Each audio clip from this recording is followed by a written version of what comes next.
주님 계신 곳에 나가리 찬양 드리며 그 성소에 들어가 주의 얼굴 배우리. 그 얼굴을 배울 때 주님의 은혜 넘치네. 엎드려 고백하네 주께.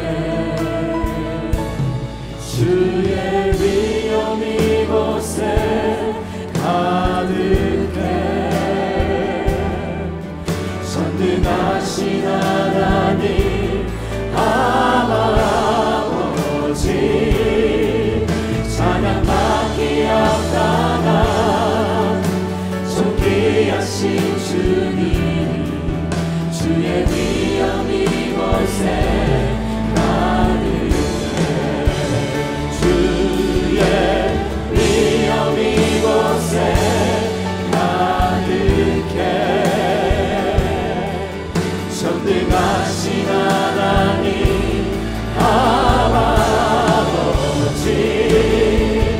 찬양받기 합당한 존귀하신 주님. 주의 위엄 이곳에 가득해. 높은 목소리로 주의 위엄 이곳에 가득해. 전능하신 하나님 아버지 찬양받기 합당한 존귀하신 주님. 주의 위엄 이곳에 주의 위엄 이곳에 가득해. 전능하신 하나님 아버지 찬양받기 합당한 존귀하신 주님. 주의 위엄 이곳에 가득해. 찬양받기 합당한 존귀하신 주님. 주의 위엄 이곳에 가득해. 주의 위엄 이곳에 가득해.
고린도후서 7장 5절로 11절까지 말씀입니다. 우리가 마게도냐에 이르렀을 때에도 우리 육체가 편하지 못하였고 사방으로 환난을 당하여 밖으로는 다툼이요 안으로는 두려움이었노라.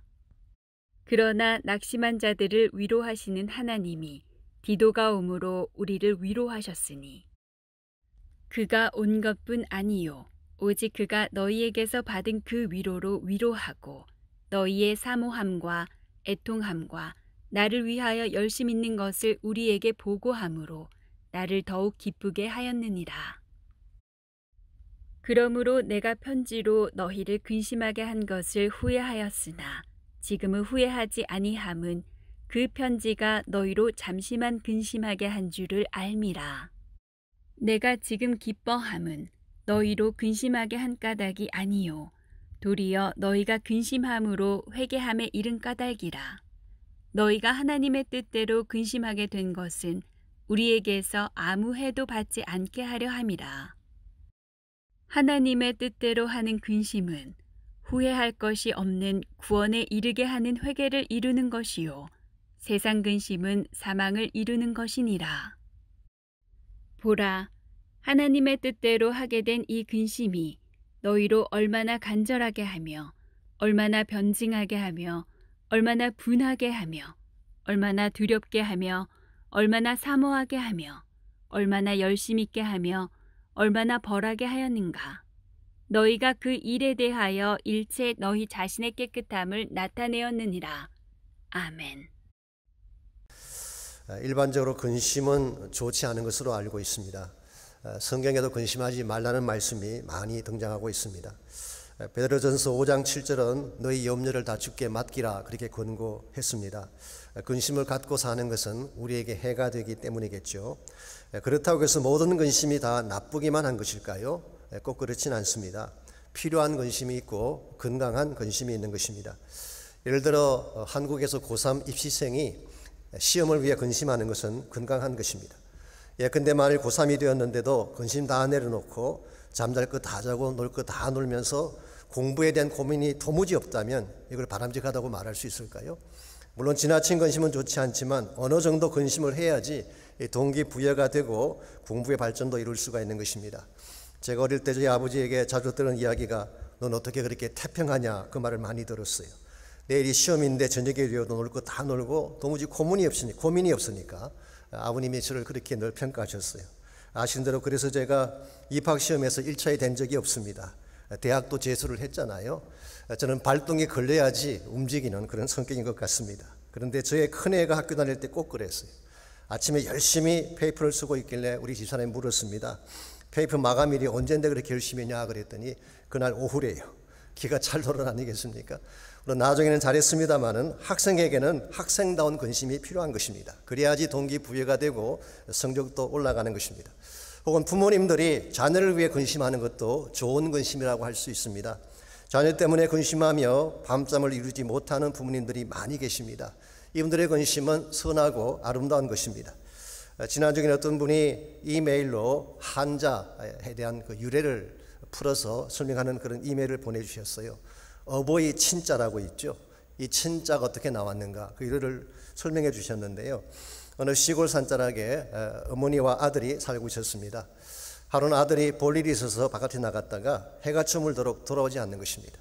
어머니는 아들이 혹시 잘못되지 않았나 노심초사하다가 동구 밖으로 나아가서 아들을 기다립니다. 그래도 안 보이니까 더 멀리 보기 위해서 나무 위로 올라가서 그 아들이 무사히 돌아오기를 기다리는 어머니의 마음, 이것을 담고 있는 것이 한자로 어버이 친자라고 합니다.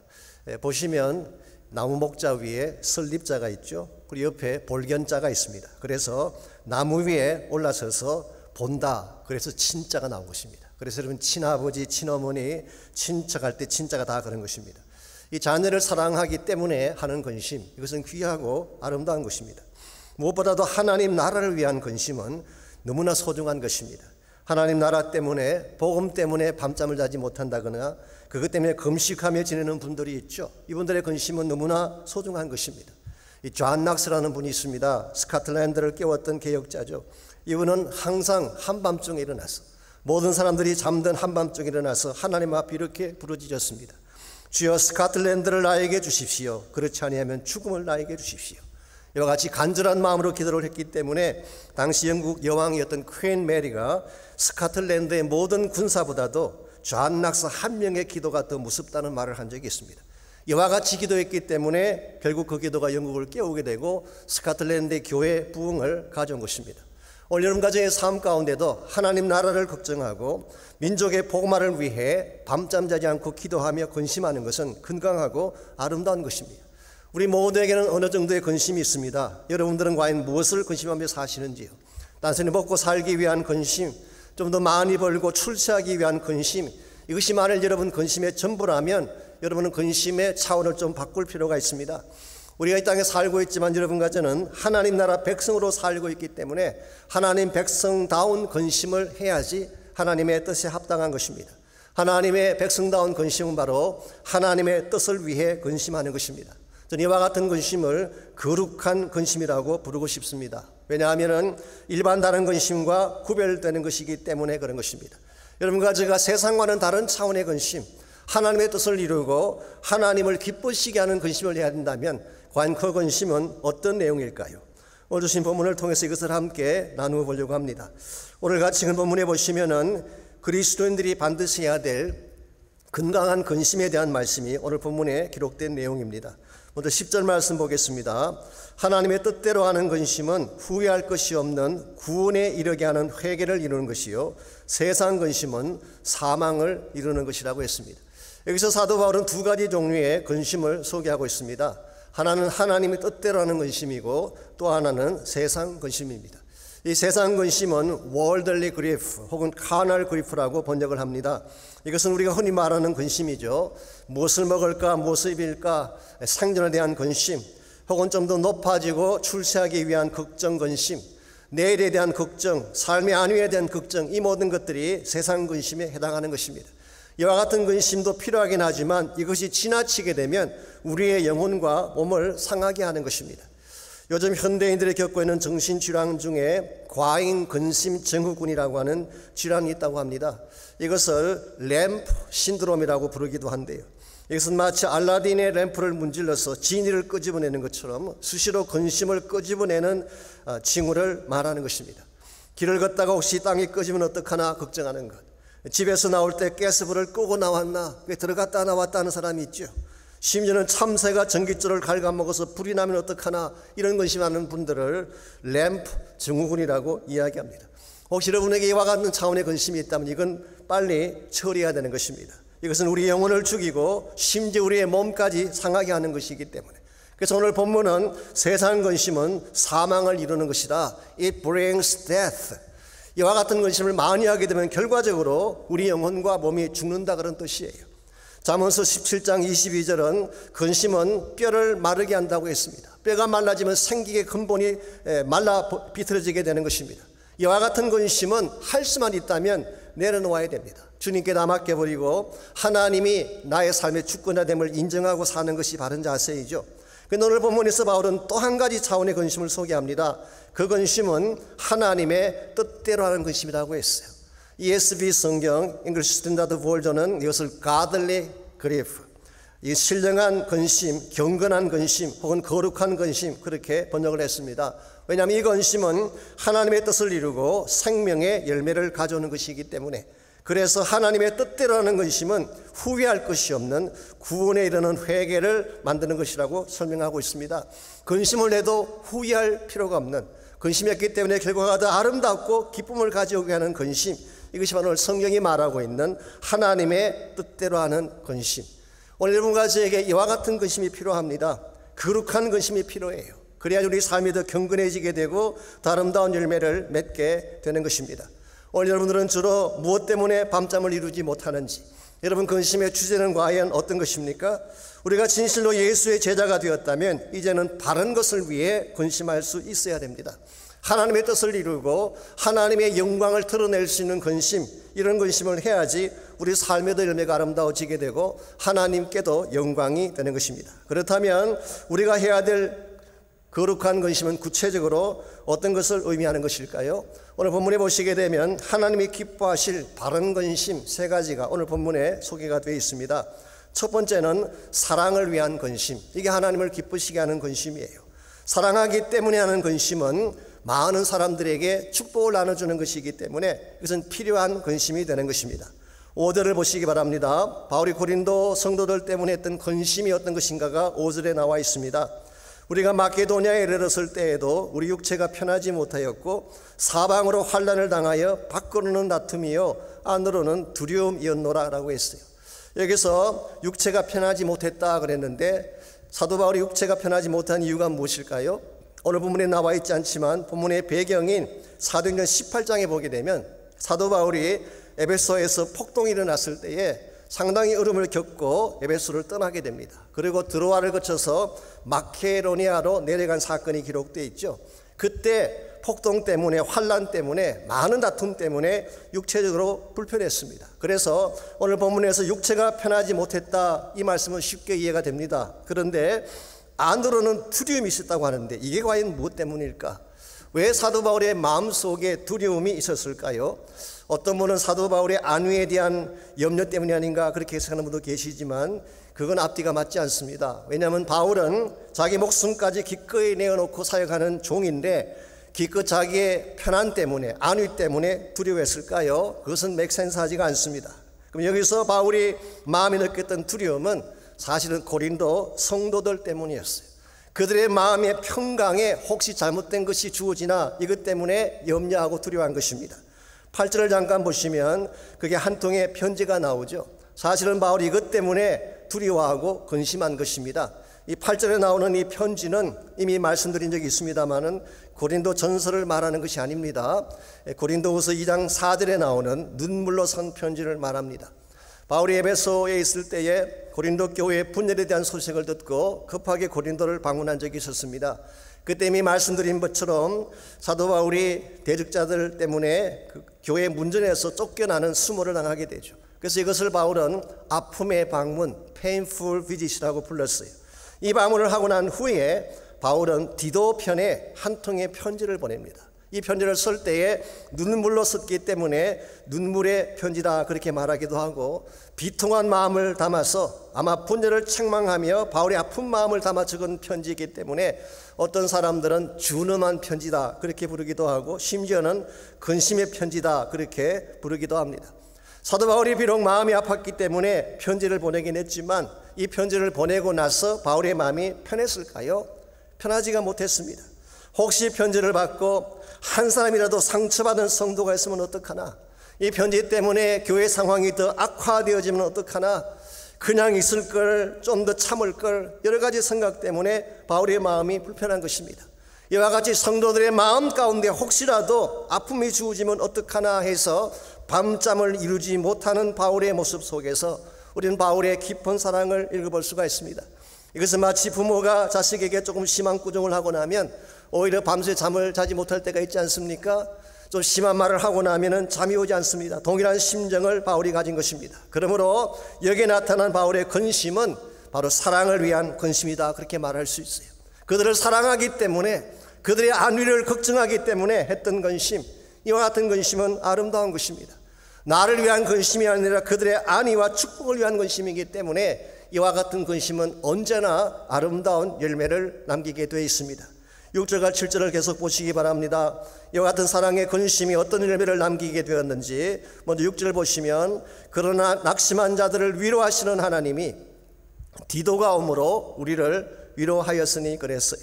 사실 바울이 편지를 보내고 나서요 디도를 굉장히 기다렸습니다. 어디를 가든지 디도만 기다렸어요. 왜냐하면 이 디도 편의 편지를 보냈는데 편지를 받은 그 사람들의 반응을 전달할 수 있는 사람이 디도 아닙니까? 그래서 디도를 참 많이 기다렸어요. 그랬는데 마침내 디도가 마케도냐로 온 것입니다. 그리고 물어보았더니 디도가 가져온 소식은 굿뉴스였어요. 이 고린도 성도들 가운데 상당 숫자가 maybe majority가 다 회개하고 하나님께로 돌아왔다는 소식을 전합니다. 그 내용이 7절에 기록되어 있습니다. 그가 온 것뿐 아니요 오직 그가 너희에게서 받은 그 위로로 위로하고 너희의 사모함과 애통함과 나를 위하여 열심히 있는 것을 우리에게 보고함으로 나를 더욱 기쁘게 하였느니라. 여기 사모함이라고 하는 것은 바울에 대한 애정을 말하죠. 애통함이라고 하는 것은 그들의 잘못에 대한 뉘우침을 말합니다. 나를 위한 열심이라고 하는 것은 바울의 복음 사역을 돕고 싶은 열정을 말하는 것입니다. 쉽게 표현하면 고린도 성도들 가운데 대다수가 다시 바울에게로 돌아온 것입니다. 사도 바울의 눈물과 사랑이 통한 것입니다. 이와 같은 소식을 듣고 나서 너무나 감사한 나머지 바울이 또 한 통의 편지를 고린도에 보내게 되죠. 그 편지가 지금 우리가 읽고 있는 고린도 후서가 된 것입니다. 그래서 고린도 후서를 우리가 thankful letter, 감사의 편지라고 별명을 붙이는 이유가 여기 있습니다. 사랑하는 여러분, 사랑을 위한 근심은 사람을 변화시키는 힘이 있어요. 홍멀리 떠나갔다고 할지라도 다시 돌아오게 만드는 파워가 사랑에 있는 것입니다. 이런 의미에서 우리에게도 사랑의 근심이 필요합니다. 누군가를 더 사랑하기 위한 근심, 더 축복하고 더 위로하고 더 세워주기 위한 근심이 있을 때에 여러분 주변에는 많은 사람들이 축복을 받게 되고 우리 삶의 열매가 아름다워지게 되는 것입니다. 아실지 모르지만 19세기 말에부터 20세기 초반까지 미국의 부흥을 주도했던 분 중에 R.A. 톨이라고 하는 아주 유명한 목사님이 계셨습니다. 루벤 알처 톨이가 본명이죠. 근데 이분은 원래 하나님도 믿지 않고 성경에도 관심도 없었던 사람입니다. 어릴 때부터 신앙이 좋은 어머님이 돼서 성장을 했는데요. 어머니가 믿는 하나님을 항상 리젝트하고 거부했어요. 그러나 이 어머니는 매일 밤마다 아들을 위해 기도한 것입니다. 때로는 눈물로 호소하면서 아들을 설득했지만 아들은 더 반항적으로 되어들기만 했습니다. 그러던 어느 날 아들이 드디어 이렇게 말을 했습니다. 솔직히 어머니의 신앙에 질렸습니다. I'm sick and tired of your faith. 어머니의 그 신앙에 나는 솔직히 질렸습니다. 더 이상 어머니의 기도 소리가 들리지 않는 곳으로 떠나겠습니다. 그리고 집을 나가버렸어요. 실제로 보란 듯이 죄를 짓고 방탕한 생활에 빠져서 어머니 가슴에 대못을 박았어요. 여러분, 이런 자녀가 꼭 있습니다. 저게 진짜 자식인가 싶을 정도로 반항하며 되어드는 자식이 있죠. 그때 여러분이 당황하거나 포기하면 안 됩니다. 이 어머니는 이와 같은 상황에도 불구하고 포기하지 않고 아들을 위해 매일 눈물로 기도했어요. 그녀의 통곡 소리가 동구 바깥까지 들릴 정도였다고 전하고 있습니다. 이와 같이 기도를 한 결과 드디어 어느 날 그 아들이 예수님께로 돌아온 것입니다. 이 아들이 예수님께로 돌아오면서 했던 첫 말이 무엇인지 아십니까? 어디를 가건 무엇을 하건 어머니의 기도가 들리지 않는 곳은 없었습니다. 심지어 제가 마지막 숨을 끊으려고 권총을 손에 든 그 순간에도 통곡하시는 어머니의 기도 소리 때문에 방아쇠를 당길 수 없었다는 고백을 했어요. 여러분, 이것이 눈물의 위력입니다. 사랑으로 울며 기도할 때 이 사랑 앞에 깨어지지 아니할 사람은 없는 것입니다. 그 결과 R.A. 톨이는 나중에 예일 대학을 졸업하고 예일 대학원에서 신학을 공부한 후에 시카고의 D.L. 무디와 함께 시카고 부흥 운동의 주역자가 됐습니다. 나중에 무디 바이블 인스티튜트의 총장을 역임하게 되죠. 이 무디 바이블 인스티튜트가 원래 그 본 이름이 바이블 인스티튜트 오브 시카고 이벤젤라이제이션 소사이어티, 이 준말입니다. 이분이 시카고의 바이블 인스티튜트를 세우고 총장을 역임한 후에 LA 지역으로 와서 바이블 인스티튜트 오브 로스앤젤레스를 세웠어요. 이것이 오늘날의 바이올라 대학이 된 것입니다. 바이올라가 바이블 인스티튜트 오브 LA의 준말이죠. 영국과 호주, 인도, 차이나, 일본까지 다니면서 엄청난 부흥운동을 일으켰어요. 심지어 한국의 부흥운동에도 이분의 영향이 굉장히 컸다고 평가하고 있습니다. 성령운동의 기초를 닦은 사람을 R.A. 톨이라고 일반적으로 이야기하고 있습니다. 그분의 아들마저도 나중에 중국 선교사가 되고요. 6.25 전쟁이 터진 이후에 대전으로 와서 고아와 장애인들을 섬기는 사역을 했어요. 그리고 그분의 손자가 역시 한국으로 와서 돌아가실 때까지 한국 교회를 섬겼어요. 그분의 이름이 대천덕 신부님.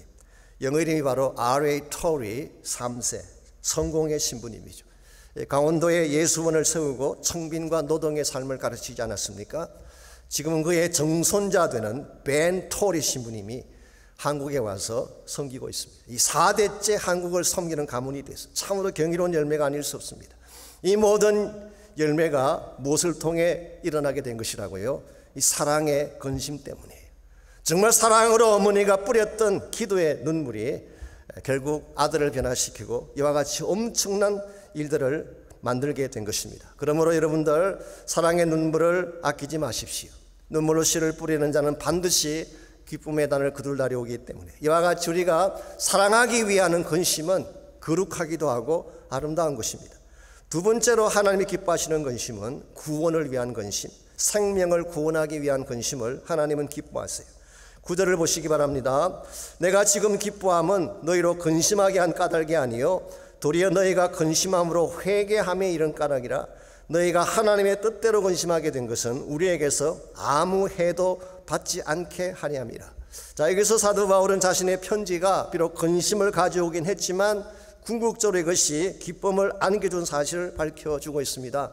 왜냐하면 그 편지를 받은 고린도 성도들이 회개하고 하나님께로 돌아왔기 때문이에요. 그래서 결과적으로 하나님의 뜻대로 하는 근심은 그들로 하여금 아무 해도 받지 않게 했다.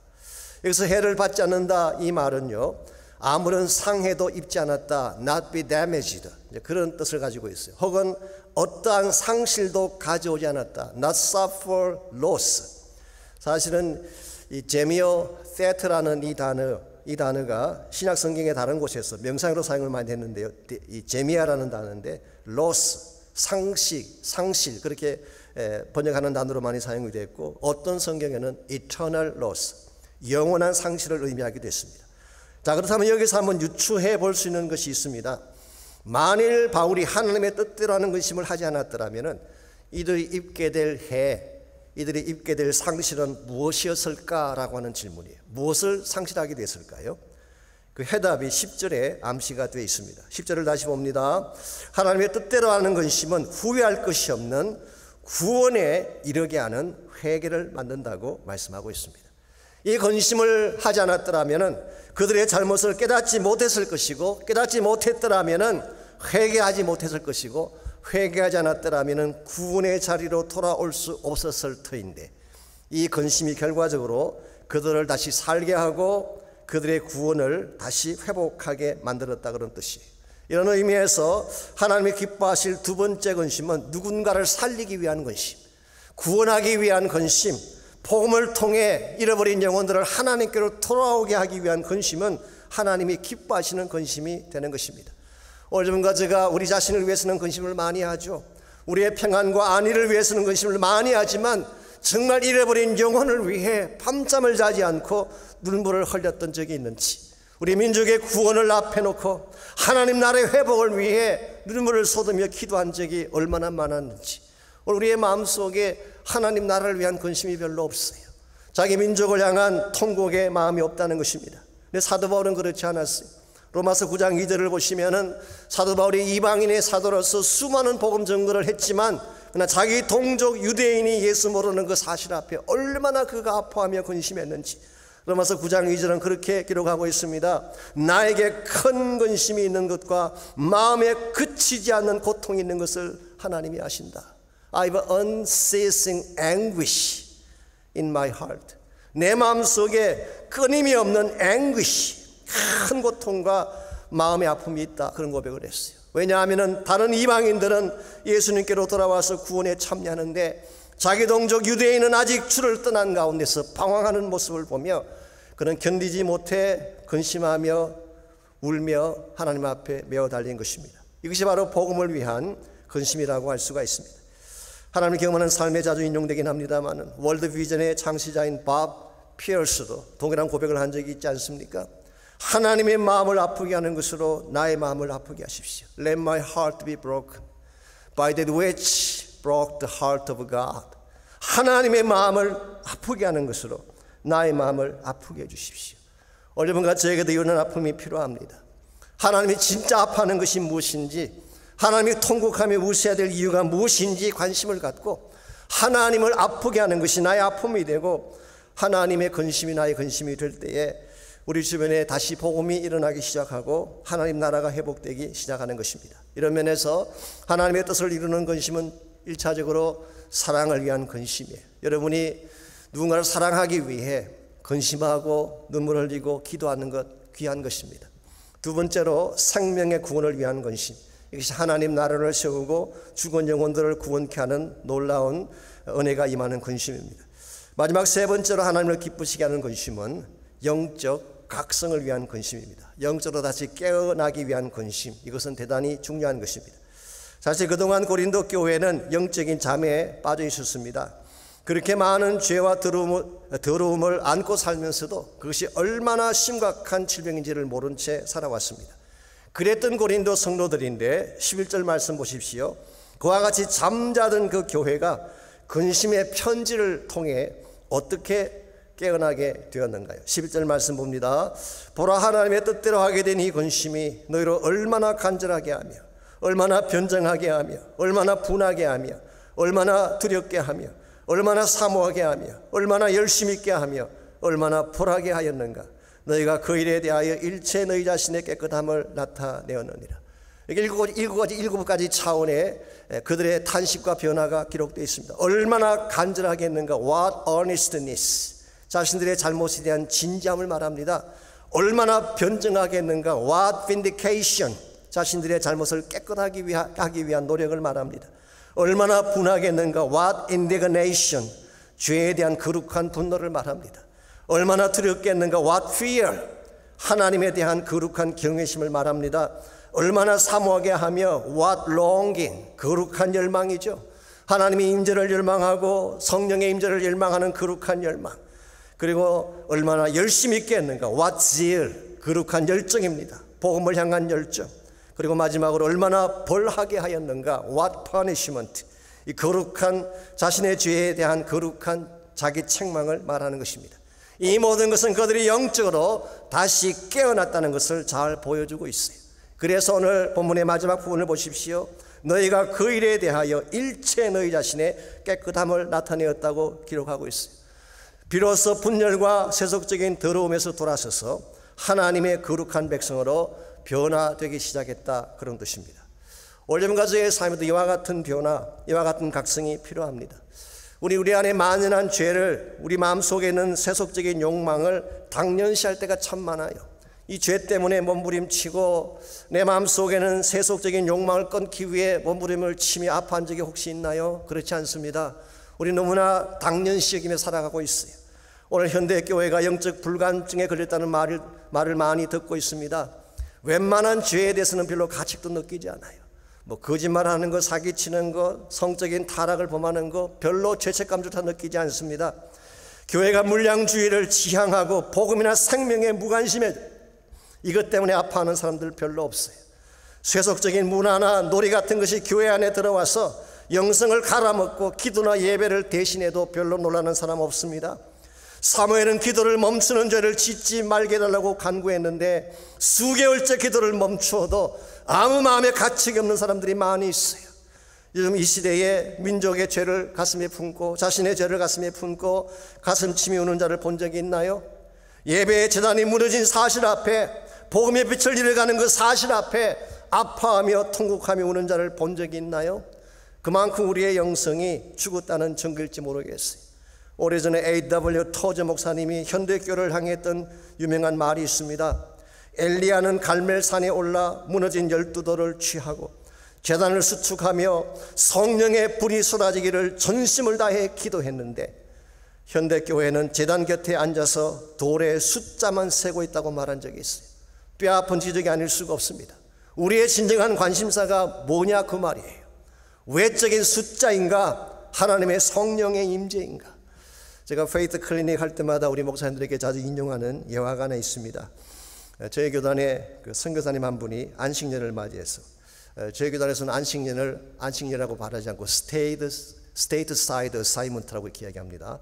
안식년을 맞이하게 되면 미국 전역을 다니면서 교회를 방문하고 선교 보고를 하고 기도를 받는 그런 일을 시키죠. 이번에 오클라호마에 있는 한 교회를 방문을 했습니다. 그랬더니 그 교회 목사님이 계속 교회 숫자에 대한 자랑을 늘어놓고 있었어요. 듣다 못한 그 선교사님이, 목사님은 왜 아직도 민수기서에만 머물고 계십니까? Why do you stay on the book of Numbers? Why don't you move on to the book of Acts? 이제는 사도행전서로 넘어가야 되지 않겠습니까? 참 기가 막힌 지적입니다. 왜 book of Numbers, 이 숫자를 세는 것에만 관심을 갖고 성령이 임하시고 하나님의 나라가 임하는 것에 대해서는 관심이 없는가? 우리의 관심사가 무엇입니까? 숫자인가요? 성령인가요? 현상 유지인가요? 선교인가요? 교회의 목적은 메인테너스가 아닙니다. 교회의 목적은 미션이에요. 선교하지 않는다면 교회가 존재할 의미가 별로 없습니다. 물론 저희들에게 숫자가 필요하긴 하죠. 그러나 막연한 무리들의 숫자만 가지고 하나님의 비전을 이뤘다고 말하는 것은 대단히 위험합니다. 우리들 가운데 정말 성령 받고 기름 부음 받은 사람들, 참 예수의 군대로 부름받은 사람들이 얼마인가를 확인해야 돼요. 그들이 확인되지 않는다면 하나님 나라는 이루어지지 않기 때문에, 이런 면에서 여러분과 제가 깨어나야 됩니다. 시대가 점점 악하게 가기 때문에 우리는 깨어나야 돼요. 로마서 13장 11절에서 바울은 경고했습니다. 너희가 이 시기를 알거니와 자다가 깰 때가 벌써 되었다. 깨어나도 벌써 깨어나야 했는데 왜 아직도 잠자고 있느냐, 그런 지적 아니겠습니까? 오늘 여러분과 제가 잠에서 깨어나야 돼요. awaken 해야 돼요. 그래야지 우리의 삶도 회복이 되지만 하나님의 나라로 다시 일어서게 되는 것입니다. 오늘 여러분 무엇을 위해 근심하며 삶을 사시는지요? 나의 안전이나 나의 축복, 나의 생존을 위한 근심에 여러분 삶의 모든 것을 다 투자하고 있다면 이제는 그 근심은 하나님께 맡기시기를 바랍니다. 여러분이 염려한다고 될 문제가 아니기 때문이에요. 오히려 여러분의 근심을 바꾸셔야 돼요. 나의 안위를 위한 근심에서 하나님의 뜻을 위한 근심으로 우리의 근심이 거룩한 차원으로 변화되어질 때에 여러분의 삶이 건강해지게 되고 하나님의 기뻐하는 열매가 많이 생기게 되는 것입니다. 이런 면에서 좀 더 사랑하기 위한 근심, 좀 더 진실해지고 좀 더 축복하기 위한 근심은 정말 중요한 것입니다. 복음을 위한 근심, 민족의 구원과 열방을 향한 근심은 하나님의 꿈을 이루는 거룩한 근심이 되는 것입니다. 무엇보다도 예배를 회복하고 기도를 회복하고 성령의 사람으로 바로 서기 위한 근심은 오늘 시대가 가장 관심 가져야 될 중요한 근심의 과제가 아닐 수 없습니다. 오늘 이 시대의 영성이 점점 식어가고 있지 않습니까? 코로나 사태 이후에 예배가 중단되고 기도와 모임이 중단되면서 우리도 모르는 사이 영적으로 굳어져 가고 있다는 사실을 누구도 부인할 수가 없습니다. 경제가 힘들고 비즈니스가 막히는 것만이 위기가 아닙니다. 예배가 스탑되어지고 기도가 멈추어지게 되고 영적 침체 현상이 왔다고 하는 것은 더 무슨 위기일 가능성이 많아요. 그러니까 지난주에 통계를 봤더니 지난 5개월 동안에 가정폭력이 급증했다고 합니다. 알코올 중독자의 숫자가 급증했다고 합니다. 자살자 상담 숫자가 600% 높아졌다는 보고가 있어요. 정말 우리가 어디에 관심을 둬야 될지를 확인하게 만드는 대목이 아닐 수가 없습니다. 이와 같은 모든 문제들, 이와 같은 모든 케이오스를 다시 정돈할 수 있는 유일한 한 가지 방법은 다시 하나님께로 돌아가는 것입니다. 우리가 하나님께 나아가서 하나님의 은혜를 구하고 성령의 능력을 구하고 하나님의 보좌 앞에 나가서 기도하지 아니하면 절대로 우리 개인의 삶도 회복될 수가 없고 미국도 회복될 수가 없고 한국 교회들과 미주에 있는 모든 교회들이 회복되는 것은 불가능합니다. 그러나 만일 지금이라도 다시 awakening해서 다시 깨어나서 하나님의 보좌를 향해 나아가서 하나님의 능력과 은혜를 구하게 된다면 우리는 다시 회복되어 일어날 수가 있는 것입니다. 여러분, 나비가 어떻게 하늘을 나는지 아십니까? 나비 아시죠? 물론 날개로 나르지요. 근데 그 날개가 날개의 역할을 하려면 에너지가 필요합니다. 근데 나비 자체에게는 그 에너지를 만들 수 있는 능력이 없어요. 이 곤충학자들에 의하면 나비의 날개 위에는 수만 개의 비늘이 있다고 합니다. 이 비늘이 평소에는 별것 아닌 것처럼 보이지만 아침에 태양이 떠오르면 그것이 태양 전지와 같은 역할을 한대요. 그래서 이 비늘 속에 아침 햇살이 태양의 에너지를 넣어주는 것입니다. 이 에너지로 나비가 하늘을 향해 나르고 멀리까지 날아갈 수가 있는 것입니다. 우리 크리스찬 삶도 마찬가지입니다. 우리 스스로 에너지를 창출할 수 없습니다. 우리가 아무리 힘겹게 날개짓을 해도 우리의 힘만으로 하늘을 향해 오를 수가 없습니다. 그런데 의의 태양이신 하나님을 향해 두 손을 들면, 기도하면 하나님이 영적 에너지를 무한대로 부어주시는 것입니다. 그 힘을 받으면 우리는 고난의 바람을 이기고 높은 창공으로 나를 수가 있는 것입니다. 그러므로 사랑하는 성도 여러분, 혼자 힘으로 힘겹게 날개짓 하지 마십시오. 아무리 힘겹게 날개짓을 해도 여러분은 절대 여러분의 힘으로 날아오를 수 없기 때문에 오히려 하나님의 보좌를 향해 나오시기 바랍니다. 두 손 들고 기도하시기 바랍니다. 하나님이 나의 삶 가운데 에너지를 부어주시도록, 성령의 능력과 권세를 부어주시도록, 하나님이 치료의 광선을 나에게 부어주셔서 정말 우리가 하나님의 에너지를 가지고 다시 일어나 날아갈 수 있도록 기도하시길 바랍니다. 오늘 여러분에게 필요한 것은 바로 하나님입니다.